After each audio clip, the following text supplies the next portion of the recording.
Mukesh is very rich, Anil is very poor, I am very busy, you are very hungry, your father is very angry, very very very very very। लगभग हर adjective के पहले हम very का प्रयोग करते हैं उस पर प्रभाव डालने के लिए, उस पर असर डालने के लिए। तो लोगों को लगता है कि हमारी इंग्लिश सिर्फ वेरी के आसपास सिमट कर रह गई है, हमें वेरी के अलावा और कुछ आता ही नहीं। अब टाइम आ गया है कि हम अपनी स्पीकिंग को, अपनी इंग्लिश को करंट लेवल से उठा करके एक नए लेवल तक लेकर जाएं, और इसके लिए जानना बहुत ज़रूरी है कि हम very good, very rich, very poor के बदले कौन सा स्पेसिफिक एडजेक्टिव यूज़ कर सकते हैं। फ्रेंड्स, आज मैं आपके लिए लाया हूं उन स्पेसिफिक एडजेक्टिव्स को जो हम very good, very bad, very rich, very poor के बदले यूज कर सकते हैं। नमस्कार दोस्तों, मैं हूं विवेक और आप देख रहे हैं अपना चैनल VN ट्यूटोरियल, जहां पे हम सीखते हैं इंग्लिश बड़ी ही आसानी से। तो आइए शुरू करते हैं और सीखते हैं उन स्पेसिफिक एडजेक्टिव्स को जो आपके स्पीकिंग में चार चांद लगाने वाले हैं। बस आप मेरे साथ इस वीडियो में अंत तक बने रहें। अगर आप मेरी वीडियो को पहली बार देख रहे हैं तो मेरे चैनल को सब्सक्राइब कर लें ताकि मेरे सारे वीडियोस आप तक लगातार पहुंचते रहें। तो आज मेरे पास कुछ वर्ड्स हैं जो आप रोज यूज करते हैं। Look at the board. Very angry, very bad, very dirty, very clean, ऐसे बहुत सारे वर्ड्स। मैं बारी बारी से सारे एडजेक्टिव्स के लिए एक स्पेसिफिक एडजेक्टिव बताऊंगा। Look at the first one. First one is very angry. We can use, हम वेरी एंग्री के लिए फ्यूरियस का यूज कर सकते हैं। Look at the example. He is very angry, वह बहुत गुस्से में है। अब हम कह सकते हैं ही इज फ्यूरियस। तो वेरी एंग्री के बदले आप आज से फ्यूरियस यूज करना शुरू कर दीजिए। कमेंट बॉक्स में सेंटेंस बना के आप भी डालिए, मैं देख लूंगा कि आपने कितना सही किया है। सो look at this second one. She was very angry yesterday. It means कल वह बहुत गुस्से में थी। अब इसको कह सकते हैं शी वॉज फ्यूरियस यस्टरडे, मतलब वही है जो कि वेरी एंग्री का है। Now look at the second one. Second one is very bad. See that. For very bad we can use awful. Very bad के लिए हम awful use करेंगे. Look at the example. The weather today is very bad. मतलब मौसम आज का बहुत ही खराब है। तो यहाँ पे हम यूज करेंगे awful, यानी कि the weather today is awful, मतलब सेम है। See the second one. It was very bad situation yesterday. कल बहुत ही खराब सिचुएशन था। हम इसको awful से रिप्लेस करेंगे। Now we can say it was awful situation yesterday, मतलब वही है, कल सिचुएशन बहुत ही खराब था। फ्रेंड्स, देखने के साथ साथ आप इन वर्ड्स का यूज करिए सेंटेंस बनाने में, लिखने में और बोलने में। साथ साथ आप भी सेंटेंस बनाते रहिए। देखिए, नेक्स्ट इज, जब भी कोई प्लेस बहुत गंदा होता है तो हम कहते हैं वेरी डर्टी। कोई भी प्लेस, कोई टेबल, चेयर, कुछ भी बहुत गंदा होता है तो हम कहते हैं वेरी डर्टी। उसके लिए हम एक वर्ड यूज करेंगे फिल्थी। वो वर्ड है फिल्थी। उसके लिए एक वर्ड और यूज करते हैं, दैट्स कॉल्ड स्क्वैलिड। लेकिन स्क्वैलिड के साथ मैंने लिखा है डिसअप्रूविंग। इसका मतलब ये होता है कि बहुत लोग इसका प्रयोग सही नहीं मानते हैं, लेकिन फिल्थी के साथ ऐसा नहीं है। तो आप स्क्वैलिड का यूज कर सकते हैं, लेकिन मैंने कहा कि बहुत लोग इसे सही नहीं भी मानते, तो आप बेहतर है कि फिल्थी का यूज करें। Look at one example. Due to lockdown my office is very dirty. Lockdown की वजह से मेरा ऑफिस बहुत ही गंदा है। मैं कह सकता हूं यहां पे filthy. Due to lockdown my office is filthy, यानी कि लॉकडाउन की वजह से मेरा ऑफिस बहुत ही गंदा है। See the second one. After the flood water receded the street was very dirty. बाढ़ का पानी कम हो जाने के बाद सड़कें बहुत गंदी हो गई थी। वहां पे हम यूज करेंगे फिल्थी, यानी कि after the flood water receded the street was very dirty. यहां पे कहेंगे फिल्थी। अब आगे बढ़ते हैं और अपने अगले वर्ड को देखते हैं, वो है वेरी क्लीन। वेरी क्लीन के लिए हम यूज करेंगे स्पॉटलेस, और दूसरा है इमैक्युलेट। प्रोनाउंसिएशन पे ध्यान देंगे, इमैक्युलेट, और दूसरा है spotless. Look at the example.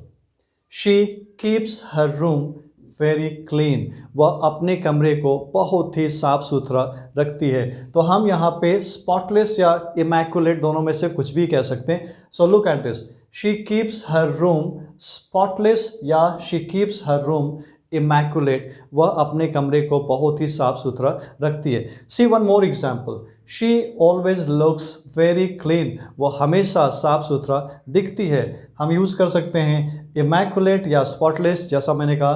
तो यहाँ पे भी कह सकते हैं शी ऑलवेज लुक्स इमैकुलेट, वह हमेशा साफ सुथरा दिखती है। जब हमें बहुत प्यास लगी होती है तो हम कहते हैं वेरी थर्स्टी, या फिर कोई भी एरिया बहुत सूखा होता है तो हम कहते हैं very dry. Look at this one, the next is very thirsty, very dry. उसके लिए एक वर्ड हम यूज़ करेंगे, वो है पास्ट। इसका प्रोनाउंसिएशन है पास्ट। लोग इसको पढ़ते हैं पास्ट और अलग अलग तरीके से, बट आप इसको सही तरीके से पढ़ेंगे, वो है past. Look at the example, Due to no rain in the rainy season, the large area is very dry. बारिश ना होने की वजह से, बरसात में बारिश ना होने की वजह से एक बहुत बड़ा एरिया बिल्कुल सूखा है। तो अब हम यहाँ पे यूज़ कर सकते हैं पास्ट। तो अब बनाएंगे sentence, due to no rain in the rainy season the large area is past. कहने का मतलब है बरसात के मौसम में बारिश नहीं होने की वजह से एक बहुत बड़ा एरिया, क्षेत्र, वो बिल्कुल सूखा है। Look at one example, give me a glass of water, I am very thirsty. मुझे एक गिलास पानी दे, मुझे बहुत प्यास लगी है, या फिर मैं बहुत अधिक प्यासा हूँ। यहाँ पे भी हम यूज़ कर सकते हैं पास्ट। अब सेंटेंस बना सकते हैं, give me a glass of water, I am past, यानी कि मुझे बहुत प्यास लगी है, मुझे एक गिलास पानी दें। Look at the next word, the next word is very worried. इसका मतलब है बहुत चिंतित, बहुत अधिक चिंतित। उसके लिए हम यूज करेंगे एंग्शियस। मैंने प्रोनाउंसिएशन लिखा है anxious, anxious. Look at this, my parents are very worried about me. मेरे माता पिता मेरे लिए बहुत अधिक चिंतित हैं। अब हम यहाँ पे यूज़ करेंगे anxious. My parents are anxious about me, और यहाँ पे हम यूज़ कर सकते हैं एंग्शियस के लिए फॉर का, एंग्शियस फॉर मी। हम एंग्शियस के साथ फॉर यूज़ करेंगे अगर कोई व्यक्ति हो, और अबाउट यूज़ करेंगे अगर वो कोई वस्तु हो। So look at this, my parents are anxious for me. Worried के साथ हमने अबाउट का यूज़ किया, लेकिन एंग्शियस के साथ हम फॉर का यूज़ करेंगे। Look at the second word, I am very worried about my career. मैं अपने करियर को लेकर बहुत अधिक चिंतित हूँ। तो यहाँ पे अब हम यूज़ कर सकते हैं एंग्शियस। तो आप कहेंगे I am anxious about my career, मतलब वही है, मैं अपने करियर को लेकर बहुत अधिक चिंतित हूँ। जब हमें सफलता मिलती है और हम बहुत खुश होते हैं तो कहते हैं very happy. Look at the next one, very happy. इसके लिए हम यूज़ करेंगे jubilant. Pronunciation is jubilant. Look at the example, they are very happy after winning the match. Match को जीतने के बाद वो बहुत अधिक खुश हैं। अब हम इसको रिप्लेस करेंगे जुबिलेंट से। Now they are jubilant after winning the match, मतलब वही है कि मैच जीतने के बाद वो बहुत खुश हैं। Second is, I was very happy standing first in the class. Class में प्रथम आने के बाद मैं बहुत खुश था। अब इसको रिप्लेस करेंगे जुबिलेंट से। तो अब कहेंगे I was Jubilant standing first in the class, मतलब वही है कि क्लास में प्रथम आने के बाद मैं बहुत अधिक खुश था। जब कोई बहुत गरीब होता है, उसके पास न रहने को मकान, न खाने को भोजन और ना ही पैसे होते हैं, तो हम ऐसे शख्स को कहते हैं very poor. Look at the next one, very poor. इसके लिए एक वर्ड हम यूज़ करते हैं, वो है डेस्टिट्यूट। जैसे government has a plan for very poor people. बहुत ही गरीब लोगों के लिए गवर्नमेंट के पास, सरकार के पास एक योजना है। तो अब वेरी पुअर के लिए हम यूज़ करेंगे डेस्टिट्यूट, यानी कि government has a plan for destitute people. See the second one, Ranu was very poor, यानी कि रानू बहुत ही गरीब थी, यहाँ पे हम वेरी पुअर को रिप्लेस करेंगे डेस्टिट्यूट से, यानी रानू वॉज डेस्टिट्यूट, रानू बहुत ही गरीब थी। मगर जब किसी के पास बहुत पैसे होते हैं, घर मकान खाने पीने को हर चीज़ होती है, सब कुछ होता है, तो हम ऐसे व्यक्ति को कहते हैं वेरी रिच, बहुत ही अमीर आदमी। तो next word is very rich, जिसे हम इंग्लिश में कहेंगे वेल्थी। एक वर्ड यूज़ करेंगे wealthy. Look at the example, Mukesh is very rich. Mukesh बहुत ही अमीर है क्योंकि उसके पास बहुत कुछ है, सब कुछ है, धन दौलत पैसा बंगला गाड़ी सब कुछ। तो अब वेरी रिच को रिप्लेस करेंगे हम वेल्थी से। अब कहेंगे मुकेश इज़ वेल्थी। तो आज से हम वेरी रिच के बदले वेल्थी का यूज़ करें, ज़्यादा बेहतर होगा। Second is Ratan was very rich. Ratan बहुत ही अमीर था। फिर से वही चीज़, वेरी रिच को हम वेल्थी से रिप्लेस करेंगे, रतन वॉज वेल्थी, यानी कि रतन बहुत ही अमीर था। तो अब आप वेरी रिच कहने के बजाय वेल्थी कहना शुरू कर दीजिए, ज़्यादा अच्छा लगेगा। The next is very hot, यानी कि बहुत गर्म। तो जब बहुत गर्मी होती है तो हम वेरी हॉट का यूज़ करते हैं, बट आज से हम यूज़ कर सकते हैं स्कॉर्चिंग, और सेकंड है स्कॉल्डिंग। स्कॉल्डिंग का यूज़ हम स्पेशली लिक्विड, यानी कि गर्म पानी या गर्म चाय या फिर गर्म कॉफ़ी या कुछ भी जो गर्म लिक्विड है उसके लिए यूज़ करेंगे, और स्कॉर्चिंग का हम उसके अलावा यूज़ कर सकते हैं। So look at the example, the day was very hot yesterday. कल दिन बहुत गर्म था। अब इसको हम रिप्लेस करेंगे स्कॉर्चिंग से, यानी कि the day was scorching yesterday. कल जो दिन था वो बहुत ही गर्म था। सेकेंड थी, she burnt her leg with very hot water. वह अपना पैर गर्म पानी से जला बैठी। तो वेरी हॉट वाटर के लिए आप यूज़ करेंगे स्कॉल्डिंग वाटर, यानी कि she burnt her leg with scolding water. वह बहुत ही गर्म पानी से अपना पैर जला बैठी। तो बहुत गर्म के लिए हम यूज़ करेंगे स्कॉर्चिंग और स्कॉल्डिंग। पर सर्दियों में जब बहुत ठंड पड़ती है तो उस वक्त हम कहते हैं वेरी कोल्ड। तो वेरी कोल्ड के लिए हम यूज़ करेंगे freezing. Look at the example, put on your coat, it is very cold outside. आप अपना कोट पहन लो क्योंकि बाहर बहुत ही सर्दी है, बाहर बहुत ही ठंडी है। तो इसको हम रिप्लेस कर देंगे फ्रीजिंग से। So look at this one, put on your coat, it is freezing outside. मतलब वही है कि आप अपना कोट पहन लो क्योंकि बाहर बहुत ही ठंडी है। Second one is switch off the fan, I am very cold. यहाँ पे वेरी कोल्ड का मतलब है आई फील वेरी कोल्ड, मतलब मुझे बहुत अधिक ठंड लग रही है। तो अब रिप्लेस करेंगे इसे फ्रीजिंग से।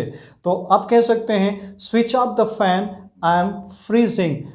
फैन बंद कर दें क्योंकि मुझे बहुत ठंड लग रही है। आगे बढ़ते हैं और देखते हैं अपने अगले वर्ड को। हमारा अगला वर्ड है वेरी टायर्ड।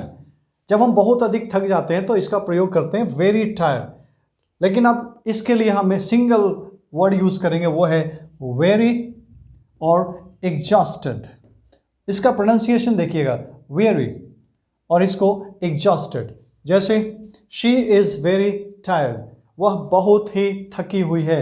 इसको ये बदले हम यूज़ करेंगे शी इज़ वेरी। मैंने प्रोनाउंसिएशन लिखा है वेरी, आप इसको सही से प्रोनाउंस करना सीख लेंगे आज। Second is I was very tired due to 10 hours of study. 10 घंटे की पढ़ाई की वजह से मैं बहुत अधिक थक गया था। तो अब वेरी टायर्ड को रिप्लेस करेंगे एग्जॉस्टेड से या फिर वेरी से। दो ऑप्शंस हैं, दोनों में से आप कोई भी एक यूज़ कर सकते हैं। So look at that, I was exhausted due to 10 hours of study. 10 घंटे की पढ़ाई की वजह से मैं पूरी तरीके से थक चुका था। The next word is very short. Very short के लिए हम यूज़ करेंगे ब्रीफ। सेम मतलब है बहुत ही संक्षेप में, बहुत ही कम में। I want a very short explanation. मुझे बहुत ही संक्षेप में स्पष्टीकरण चाहिए। तो वेरी शॉर्ट के लिए अब हम यूज़ करेंगे brief. So I want a brief explanation, यानी कि मुझे बहुत ही संक्षेप में स्पष्टीकरण चाहिए। See the next one, you gave a very short speech. आपने एक बहुत ही संक्षेप भाषण दिया। अब वेरी शॉर्ट के लिए यहाँ पे हम फिर से यूज़ करेंगे ब्रीफ। तो ब्रीफ एक सिंगल वर्ड है जो वेरी शॉर्ट के बदले हम यूज़ करेंगे। So you gave a brief speech, मतलब वही है कि आपने बहुत ही संक्षेप में भाषण दिया। जब हम में से कोई बहुत व्यस्त होता है, अत्यधिक व्यस्त होता है, तो यूज़ करते हैं very busy. Next word is very busy. तो अब आप यूज़ करेंगे हेक्टिक, एक word hectic. Look at this, you can't meet him, he is very busy. आप उससे मिल नहीं सकते क्योंकि वो बहुत ही व्यस्त है। तो अब वेरी बिजी के लिए आप यूज़ करिए हेक्टिक। तो देखते हैं, you can't meet him, he is hectic. आप उससे मिल नहीं सकते क्योंकि वो बहुत ही व्यस्त है। Second is ministers have very busy schedules. जो मंत्री लोग हैं उनके बहुत ही व्यस्त कार्यक्रम होते हैं। तो वेरी बिजी के लिए फिर से हम यूज़ करेंगे हेक्टिक, यानी मिनिस्टर्स हैव हेक्टिक शेड्यूल, यानी मिनिस्टर्स लोगों के बहुत ही व्यस्त कार्यक्रम होते हैं, शेड्यूल होते हैं। जब हमें भूख लगती है, यानी हम बहुत भूखे होते हैं, तो उसके लिए यूज़ करते हैं वेरी हंग्री। अब एक वर्ड यूज़ करेंगे, वो है रैवनस। फिर से सुनिए, रैवनस। Look at the example, give me food, I am very hungry. मुझे भोजन दें क्योंकि मैं बहुत ही भूखा हूँ। अब इसे वेरी हंग्री को रिप्लेस करते हैं रैवनस से। अब कहेंगे give me food, I am रैवनस, मतलब वही है, मुझे बहुत भूख लगी है, खाना दें। The baby was crying because it was very hungry. बच्चा रो रहा था या बच्ची रो रही थी क्योंकि उसे बहुत ही भूख लगी थी। तो फिर से वेरी हंग्री के लिए यूज़ करेंगे ravenous। आप कहेंगे the baby was crying because it was ravenous। बच्ची रो रही थी या बच्चा रो रहा था क्योंकि वो बहुत ही अधिक भूखा था या फिर भूखी थी। Last but not the list, जो आखिरी वर्ड है हमारा आज का, वो है वेरी गुड। तो जब हम किसी व्यक्ति या वस्तु को कहते हैं बहुत अच्छा, तो उसके लिए नॉर्मली यूज़ करते हैं वेरी गुड। हमारे पास बहुत सारे ऑप्शन हैं। वेरी गुड के लिए हम कह सकते हैं splendid, superb, fantastic, excellent, marvellous, wonderful, outstanding. Look at the example, your performance was very good. आपका परफॉर्मेंस बहुत ही अच्छा था। हम इनमें से किसी वर्ड से रिप्लेस कर सकते हैं। हम कह सकते हैं योर परफॉर्मेंस वॉज सुपर्ब, मतलब वही है। दूसरा है she is a very good player, वह एक बहुत ही अच्छी खिलाड़ी है। यहाँ पे हम वंडरफुल से इसको रिप्लेस कर सकते हैं। Now she is a wonderful player, वह एक बहुत अच्छी खिलाड़ी है। वेल फ्रेंड्स, तो अब आप वेरी बोलना छोड़ दीजिए और उसके बदले जो आज स्पेसिफिक वर्ड हमने सीखा उसको यूज़ करना शुरू करिए। आप खुद महसूस करेंगे कि आपकी स्पीकिंग में बहुत बड़ा फ़र्क आ गया, आपकी इंग्लिश बहुत अच्छी हो गई है पहले की तुलना में। और लोग भी देखेंगे, लोग भी सुनेंगे तो कहेंगे कि वाओ क्या स्पीकिंग है। तो अगर आज का लेसन आपको पसंद आया हो तो आप इसे लाइक करें और अपने लोगों के साथ शेयर करें ताकि वो भी इसका फ़ायदा ले सकें। और मिलते हैं जल्द ही अपने अगले वीडियो में, तब तक आप इसे प्रैक्टिस करते रहें। Take care, bye bye.